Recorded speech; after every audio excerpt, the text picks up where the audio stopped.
Mas mabuti ngayong malaman na natin kung ano talaga ang problema kay Ay, naku, Junjun. problema. Wala na ako narinig sa'yo kung di yan. Magkakaroon nga ng problema pag iniisip mong meron eh. Si Lina, honey, please, tigilan mo na yan. Hindi nga ako titigil eh. Paano nga akong titigil? Nararamdaman kong kakaiba nga si Junjun sa ibang bata. Junjun, sleep na. Junjun, please. Please, sige na naman. Tulog ka na kanina eh. Junjun, tulog ka na. Please naman, baby. Sige na naman, Junjun.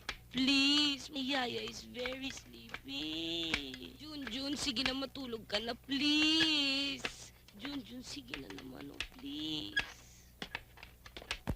Ma'am, Ma'am, si Junjun ho, ayaw talagang matulog eh. Tulog na ho yan kanina eh, tapos biglang nagising. Tapos bigla nang nagsimulang uyugin ang crib niya. Ayaw ho namang paawat. Kapag pinipigilan ko naman ho, tulad ng dati, yung kamay naman niyang kinukursunada. Come here.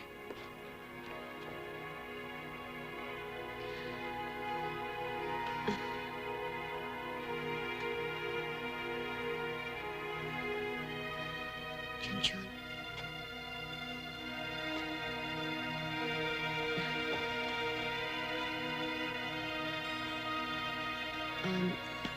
Ruby, Ma'am, hindi ko na talaga alam ang gagawin ko. Kinantahan ko na ho, hinele-hele, dinasalang ko pa. Ma'am, hindi kaya kinukulam si Junjun?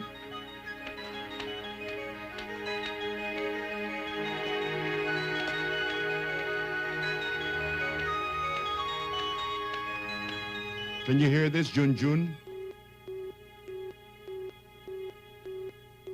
Now, can you hear this? Wala akong makuhang response dito kay June.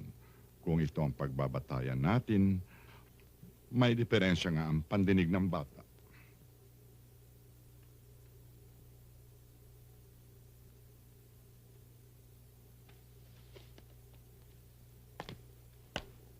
Kaya I suggest hintayin muna natin ang resulta ng x-ray nang makatiyak tayo. Junjun, kunin ko muna ito, ha?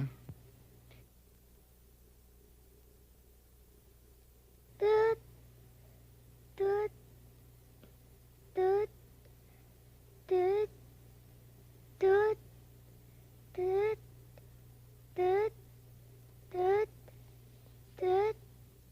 Na-advise lang niya sa akin. Kung pwede raw natin ipakonsulta sa isang psychiatrist si Junjun. Ano? Ano psychiatrist? Anong kala niyo sa anak ko?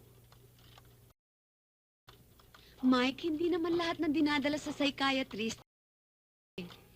Yung iba dinadala doon, o di. Para matulungan sila sa problema nila. Yung iba naman para malaman kung anong mali sa kanila. Tigilan mo na ako si Lina. Marami pa akong ayusin. Mike, sandali lang. Mike! Teka muna. Importante rin ito eh. Hindi naman pwedeng habang panahon magbubulag-bulagan na lang tayo. Mas mabuti ngayong malaman na natin kung ano talaga ang problema kay Ay, Junjun. naku, problema. Wala na ako narinig sa'yo kung di yan. Magkakaroon nga ng problema pag iniisip mong meron eh. Si Lina, honey, please, tigilan mo na yan.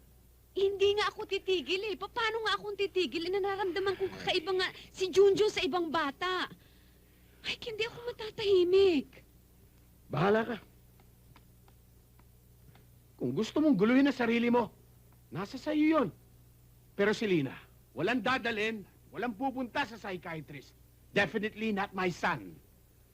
Okay?